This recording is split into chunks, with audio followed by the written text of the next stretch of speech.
we are back. Again, two guest sessions today. We just spoke with our first, and joining us for our second is Jacob Sullivan, Principal Product Manager over on the AWS AI team. Jacob, thank you for joining us to talk about Amazon DevOps Guru today. I'm really excited about this.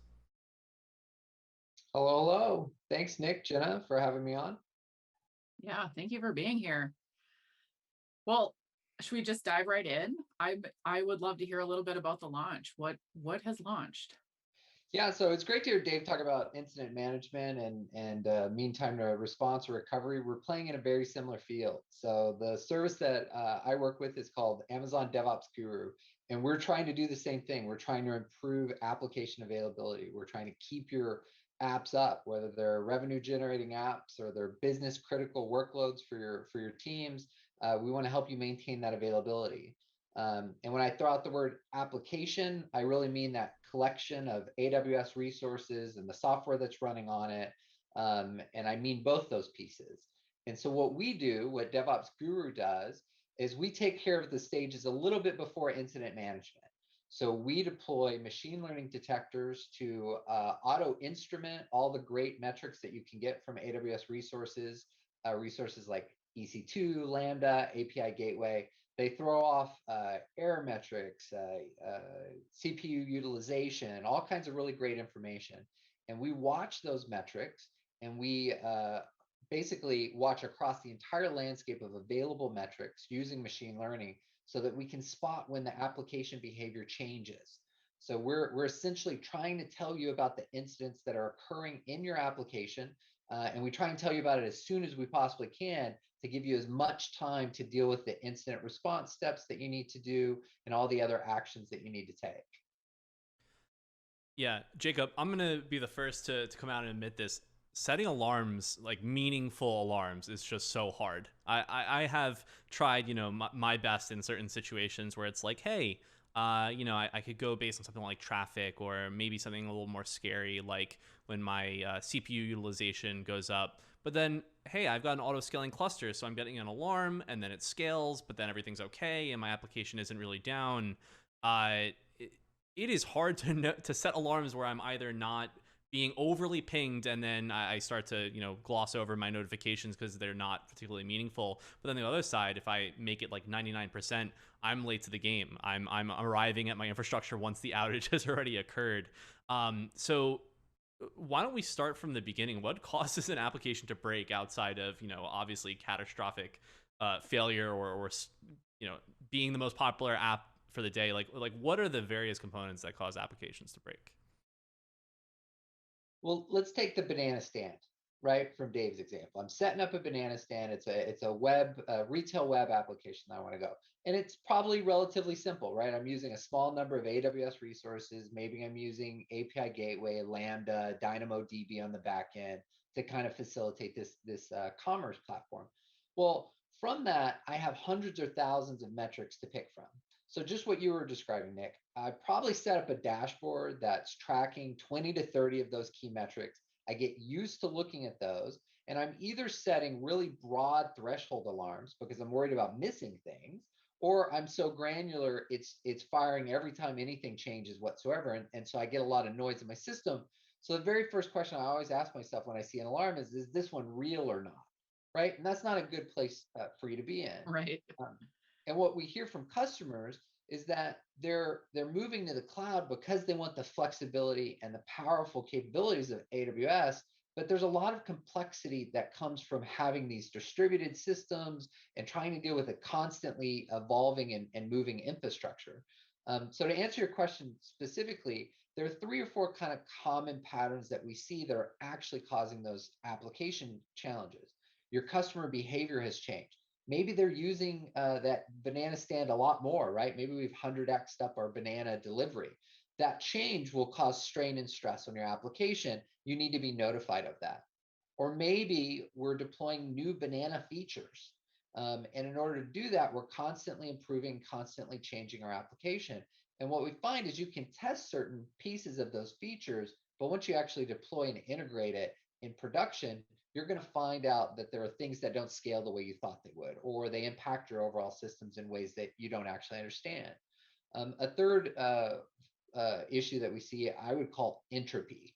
So maybe my database is eventually exceeding a certain threshold, or it's being used in a way that wasn't originally designed for. Those types of entropies are really subtle and they build up over long periods of time. And your dashboard's just not really designed to kind of call those things out for you. So when those issues do occur, a lot of times it's like a murder mystery. You're like, my app's down. There's not a clear reason of what's going on. I need to now begin to investigate. Dave talked a lot about all the things that we do from an incident management perspective to that investigation. DevOps Guru is trying to help automate a lot of that. So in addition to looking at all the metrics that I talked about and calibrating our metrics across all of those signals that we can look at, so that we group them together and reduce noise, so that we don't send you Thursdays are busier than Wednesday kind of information. In addition to the metrics, we also collect information from CloudTrail management logs, so we can tell you the last time a developer changed a configuration bit or deployed a new resource. We collect this information together. We call that enrichment events, so that we can give you a more complete picture of the murder mystery that you're involved in right now. Yeah, I like and this idea of murder mystery.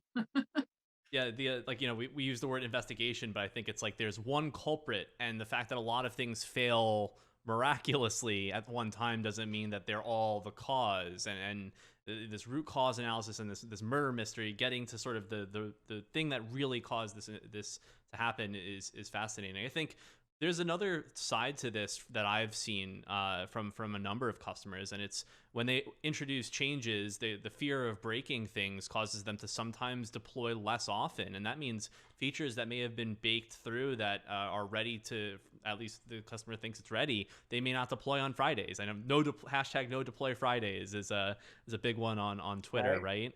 And that's largely not because they don't want to deliver the feature for the customer. It's that they're scared that they won't be able to have a meaningful alarm and then resolution case, and setting that right before a weekend is scary. So let's follow the murder mystery analogy. Root cause analysis is difficult.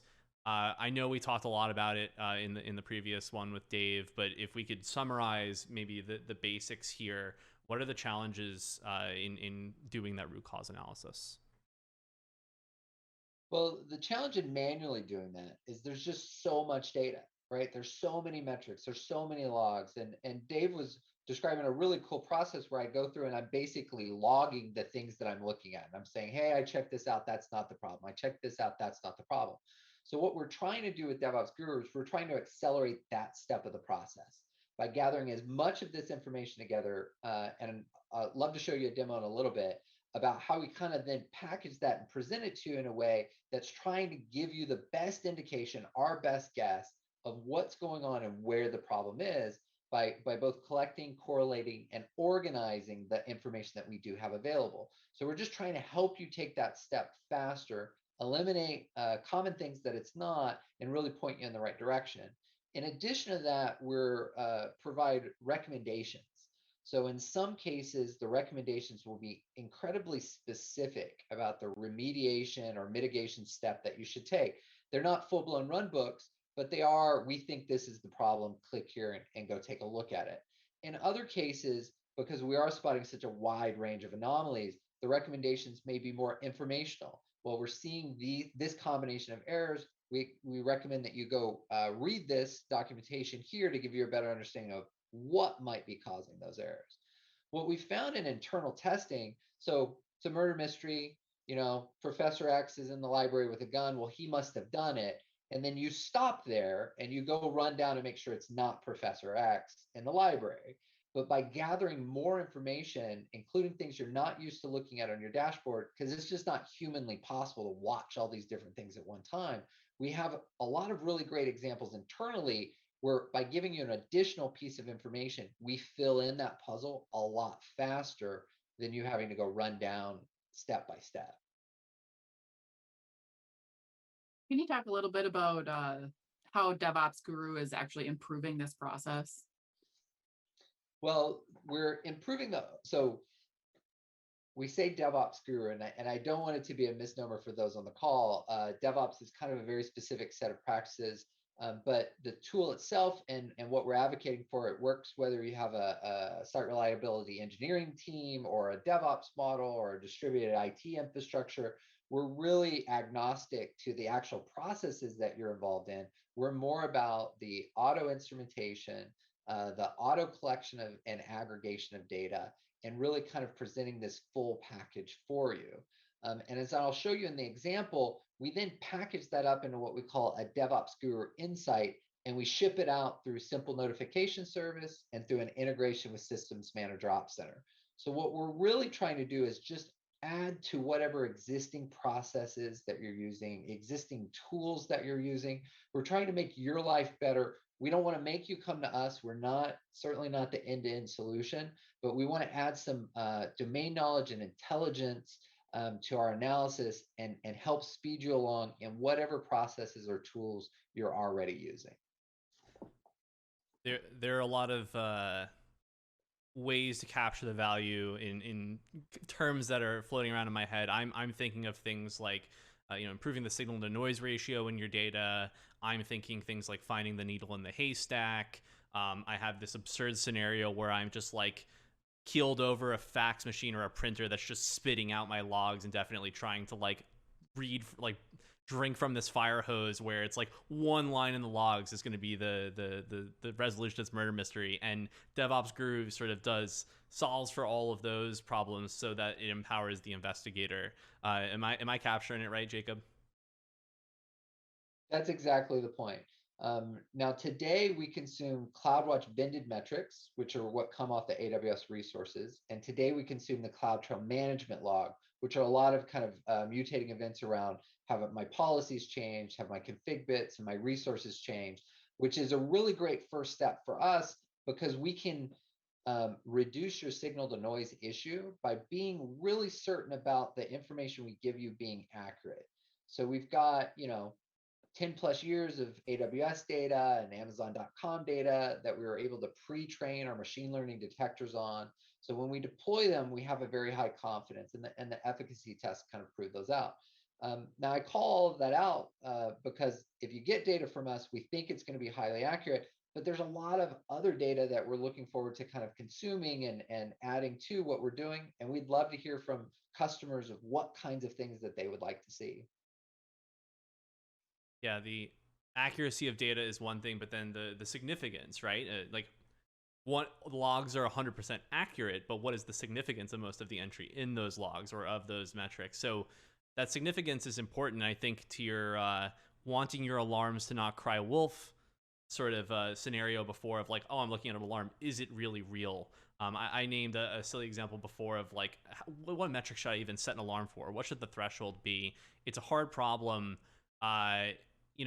There, from my understanding, are a few approaches here. Rules-based it would be one scenario, but then there's another which seems to adapt to your operational metrics and all of that, and that seems to be with the machine learning that probably powers DevOps Guru. The approach that's taken here, could we contrast the two, the rules-based approach that maybe a lot of people are taking already without realizing it, and then contrast that to how DevOps Guru works? Well, there are a couple of rules-based approaches that developers and operators take.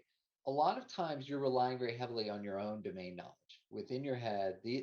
I know how my application should operate. I know how AWS resources or specific ones do operate. And therefore, I'm going to set rules on how I want to instrument this. I'm going to set alarm thresholds based on that understanding.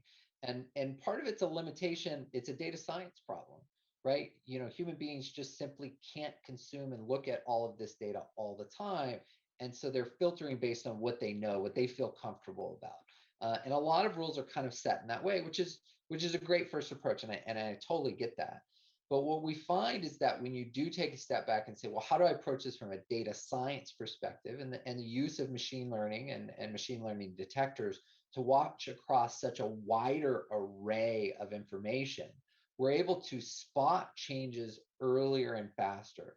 So we still consider many of our insights reactive, but we have internal anecdotal stories where we're spotting things hours and in one case, 11 days for an entropy type problem, 11 days before the distilled set of alarms that were based on pre-existing rules would have found the issue that's occurring. So you really kind of open up this issue.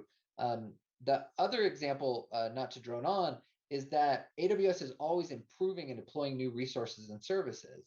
So that means that you and your team either are adapting your rules manually, or you're learning about these new services and what all the metrics are and how's my application going to work in that environment. We're really trying to alleviate all that so that you can just focus on how do I make my application work for my customer base, and let us worry about, well, what alarms do I set? What metrics do I instrument?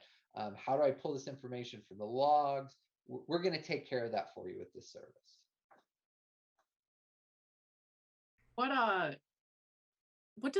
does it take to get started with DevOps Guru? It sounds like you're doing a lot of this for us, which is great. It sounds like it's really easy. What do we need to do to set it up? Well, we were trying to get a gold star for being the easiest service to use in all of AWS. Excellent. So there's no expectation of understanding machine learning. There's no expectation of knowing what metrics I need to instrument. You literally can come to our console and say, I want you to watch this account for me. Or you can come to our console and say, I want you to watch this CloudFormation stack for me. CloudFormation stacks are AWS's infrastructure as code. They're basically a pointer to the resources, the collection of resources that make up an application or a workload. And that's it. I want you to watch stacks A, B, and C, or I want you to watch account A. No other configuration required, no other steps needed. The system will begin automatically ingesting resources, automatically ingesting the metrics, calibrating the detectors, and within 48 hours, it will have consumed enough information that it'll begin generating insights for you. Jacob, I don't know if I hold the official AWS Gold Star inventory here, but I can certainly come up with one if this demo delivers on how easy it is to get started. And aside, while you're getting your screen share set up, like, I think that entry point is so fascinating from like an opinionated tooling perspective. Like, to your point, what makes it easy? Making it easy is sometimes as simple as saying, like, this is my application, please watch it. And it's not, okay, point me to a Lambda function that is part of a distributed backend. And no, you said, hey, if you're using infrastructure as code, you can point to either, you can point to a CloudFormation stack, which again is how a lot of folks are deploying their cloud infrastructure, or even you mentioned an entire account. So all of the infrastructure in an account could be a viable target for DevOps Guru. That's exactly right. And we've designed the system to try and scale and contract with your needs. So let's say that you do choose to watch an entire account, and you add applications to that. You don't have to tell us, we're going to pick it up, right? Or if you remove applications and infrastructure from there, you don't have to tell us, we're going to shrink down to watching the resources that are in that account. Now, I do want to call out just a couple of things related to that. If you're not using CloudFormation stacks, which are really cool, and you have multiple applications or collections of resources that are running in your account, we would call that a multi-tenant account. DevOps Guru is still going to be successful in identifying the issues that are occurring in your applications, but sometimes it will get them mixed together. So let's say you have two incidents that are occurring on completely separate applications, but they happen to be happening at the same time. If we don't have the CloudFormation stack information, or if you're not using AWS X-Ray, we're going to bundle those issues together. So you'll still be notified with one alert of the combination of things that we're seeing, but we won't necessarily be able to tell it apart, if that makes sense. Yeah, totally fair. So let me walk you through kind of how it works and throw up a couple of demo. So now you've selected coverage. So you've come in, you say, I want you to watch these three applications for me. As I mentioned before, the system begins automatically ingesting and consuming data from Amazon CloudWatch, AWS Config, AWS CloudTrail. Now this data is there whether you're using it or not. It comes with every AWS resource. So we know for sure it's there. We have a lot of understanding of what that data looks like, which is super helpful when you're training machine learning detectors.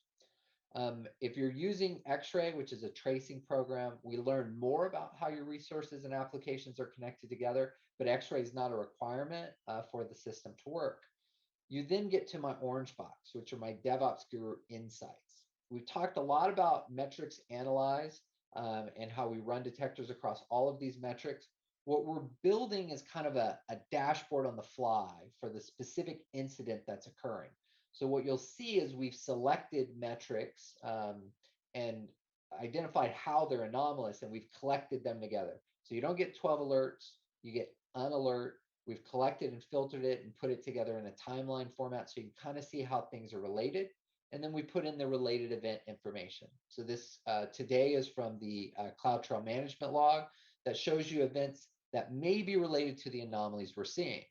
And then based off those two pieces of information, we do some pattern matching to derive recommendations for mitigation or remediation. And those three things are packaged together in our insight. And you can come here to the console to see it, which I'm going to show you an example of. Or again, we publish it out through Systems Manager Ops Center, SNS, which is picked up by third-party integrations such as PagerDuty, Atlassian Ops Genie. Through System Manager, it can be picked up through Dave's incident management service that we just took a look at. So we're really just trying to make sure that the right information gets to the right place to help speed you along in your journey. Quick call out, we do bill by AWS resource hours. So let's say our banana stand again has an API gateway, a Lambda, and a DynamoDB. You'll be billed a fraction of a cent per hour for the API gateway. If you're running multiple paths within the gateway, there'll be multiple charges. The Lambda, you're charged per hour. So if the Lambda fires for an hour and then no one comes to my banana stand until the next day, you're only charged for the 1 hour that it's in use. And you can see all of the details of this on our pricing page. We've really tried to design it to scale with your use and be cost effective. Man, Jacob, fractions of a cent per hour really raking me over the coals here. Adds up to a couple dollars a month per resource if you're using it 100% of the time. But we don't want to be charging you for those EC2 scale ups if they're not actually running. Awesome. Yeah, I think that monthly number is easier for people to contextualize. It is fraction of a cent, and there's actually two fractions of a cent, one smaller than the other. It's that a whole math thing. I'll leave that to you guys. So let's imagine I'm running my banana stand, right? And an incident has occurred, and I got a notification through Simple Notification Service, and I click on that, and I come here. This is the Insight detail page. So this may be the first page that you see. We have a dashboard, we have some other views, but this is kind of the heart of the product. So I've linked in, and I've come here. Well, in the title, it's trying to tell me in plain text, or as plain text as AWS gets, that there's something going on. It's related to my Lambda. It's a duration anomaly that we're seeing. And then it tells me the stack that it's in. And it's a very friendly stack name of Lambda DB stack 0023. And it tells me that this issue is actually closed now. So one important distinction between what we're doing and what Dave's doing, this isn't a workflow tool. So we're just reporting the news. So incidents may occur, cause downtime in your application. They may resolve themselves. They may come back in 5 minutes. So this is a system object that's reporting the news rather than whether or not an engineer has taken an action yet. Basic information, start and end time. But you get to the important part. So what's happening here is we're giving you a list of the metrics that were anomalous. We're telling you what stack they're in and what resource type they're associated with. API gateway and Lambda in this case, and we have a range of different metrics that are going on. These may or may not be metrics that you have on your primary dashboard. You may not be used to looking at these, but we've collected them together and presented them in a timeline to say the duration metric went first, and then, we had this cascading failure across both the API gateway and then another issue from the Lambda as well. We think that these things are related together. If you're really excited about wanting to see the waveform, as I know most developers and operators are, you can click here and see the underlying time series data, as well as a highlight of the sections that we think are anomalous. We think that this is unusual for this specific metric. And if you want to, you can click in and you can see all kinds of information here about the metric and go all the way out to CloudWatch if you want to. What we really want you to do, and we're trying to do, is give you enough information in the snapshot here about how these things are related that you're like, okay, there's something obviously going on with my Lambda resource and it's caused a cascading failure in my API gateway. And then in relevant events, what I can see this dotted line over here is when these anomalies started appearing. So, well, what happened before my anomalies started appearing? Well, day or so before, we deployed some new infrastructure, and there was a security changes a couple of days even earlier than that. So the system's trying to take a look back and seeing what changes may have occurred that might be related to this metric, trying to fill in more information related to our murder mystery. This infrastructure deployment here actually changed the API gateway resource. It updated one of the settings on the API gateway resource. And then we come to recommendations. One recommendation here is to optimize the API gateway latency backend. Well, why is it giving me that? And it's telling me what metrics, what pattern it's matching to give you these various recommendations.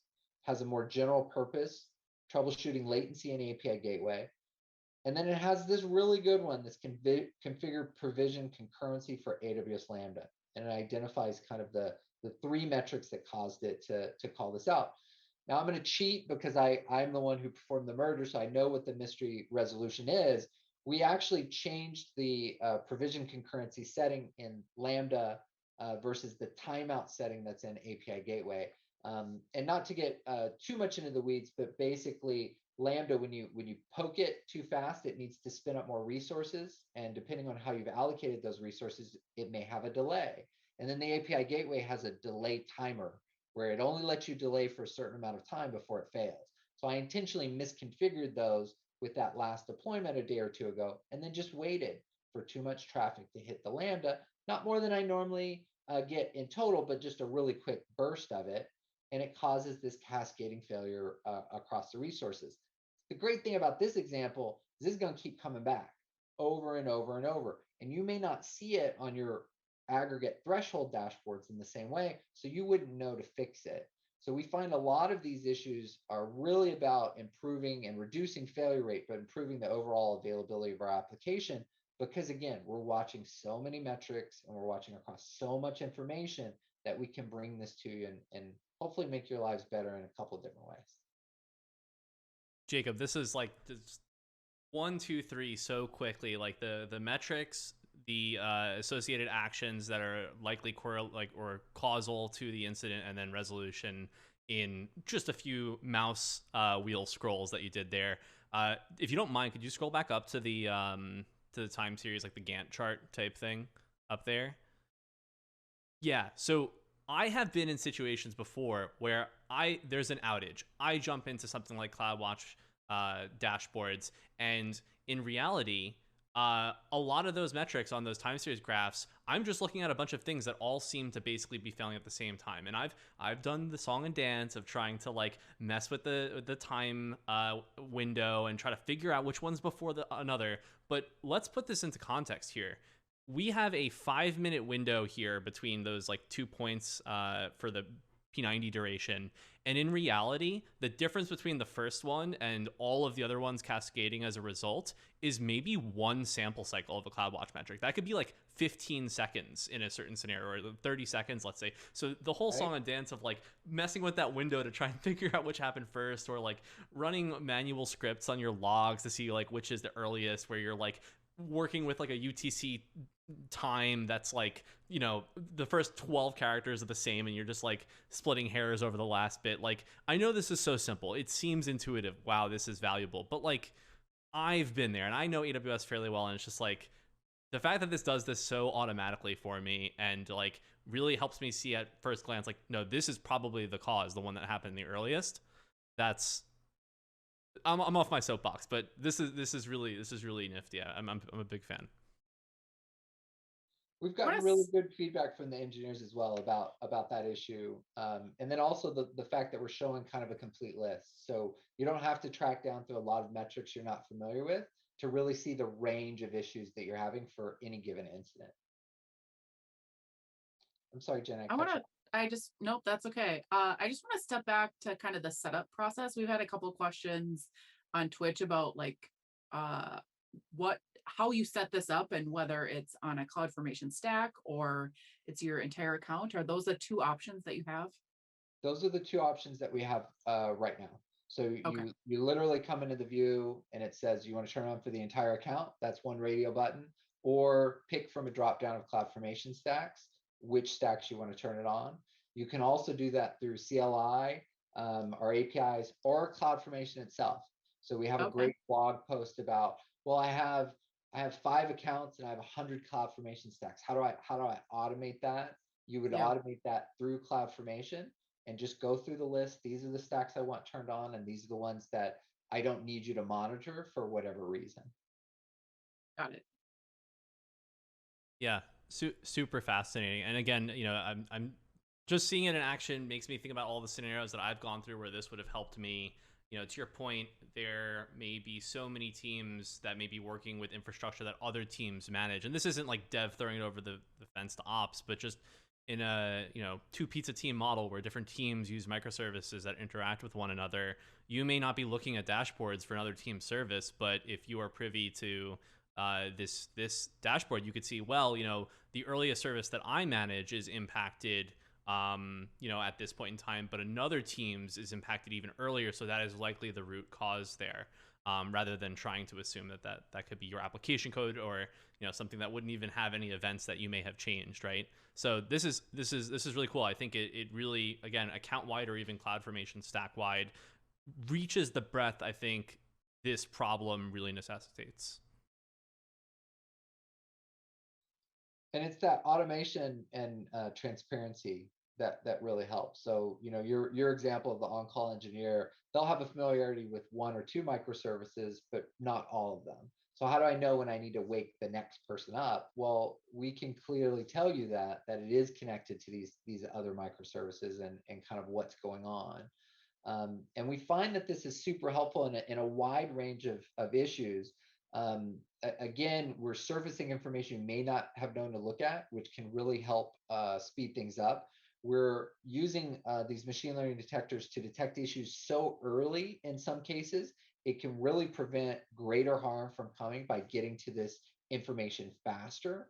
And we're able to see all of those different combinations, right? Which can be really difficult for even the best trained, most fully funded teams to really stay on top of the entire range of issues that could come up that you'd need to program manually into your dashboards. We're able to see across that whole space. So those are things that have been very helpful today. Yeah, something I came to realize very early on in my use of AWS, but then here also as an employee here at AWS, is trying to be the expert of every AWS service is a false game. You certainly never would be. And to your point of an on-call, there is never going to be in a sophisticated architecture application an on-call that has the intimate details and workings of every single service, whether it's a monolith or microservices.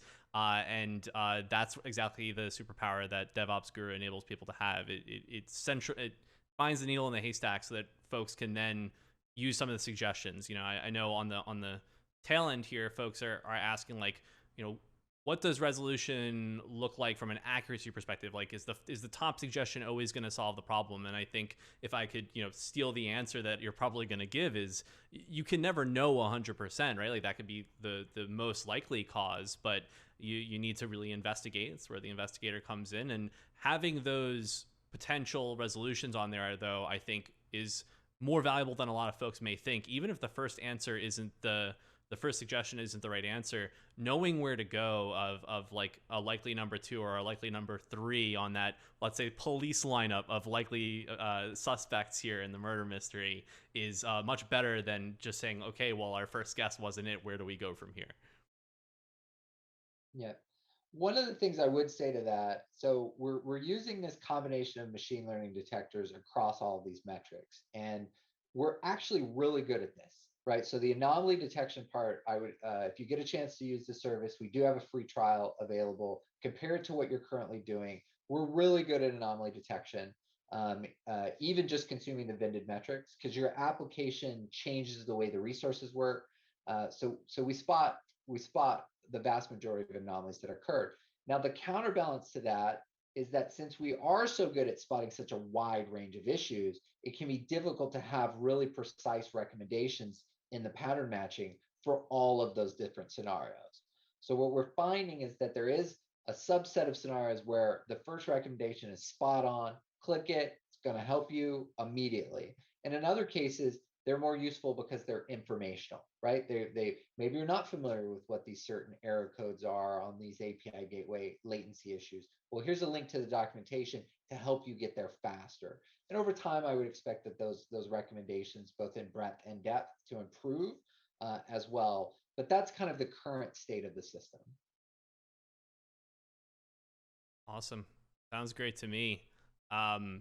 This is awesome. Like I'm gonna, even just for my own interest, I'm gonna enable DevOps Guru on a number of my personal projects because, yeah, I'm currently playing that game of crying wolf with some alarms that I have set a little too conservatively, and I get a bunch of alarms and I'm like, is it really real? And then inevitably I get bitten. So I'm going to test this out myself, and I know a lot of folks in chat that are looking at this are pointing some of their ops teams to this. And like you said, if you can roll this in as part of your CloudFormation stack such that it's not an afterthought, I really see this as a really quick win that customers can implement in a really cost-effective way to have a lot of peace of mind when they're going into their incident resolution.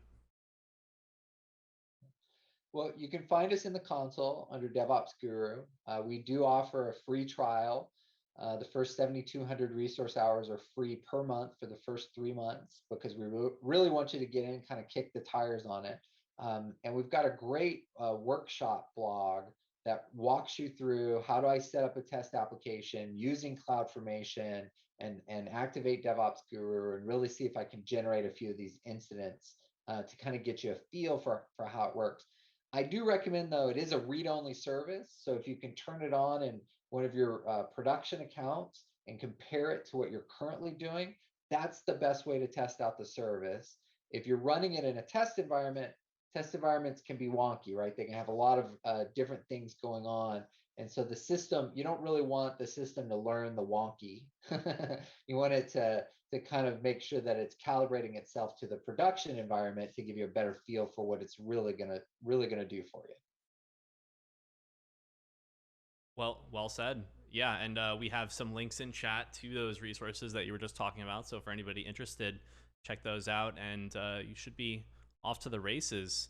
Well, Jacob, this was a real pleasure. I think I've seen everything that I need to get started with this. Jenna, anything you wanted to ask in closing here? I don't have any other questions. This looks really cool. And when you talked about having a customer find something 11 days early, I thought that was pretty cool. So I'm looking forward to trying it out too.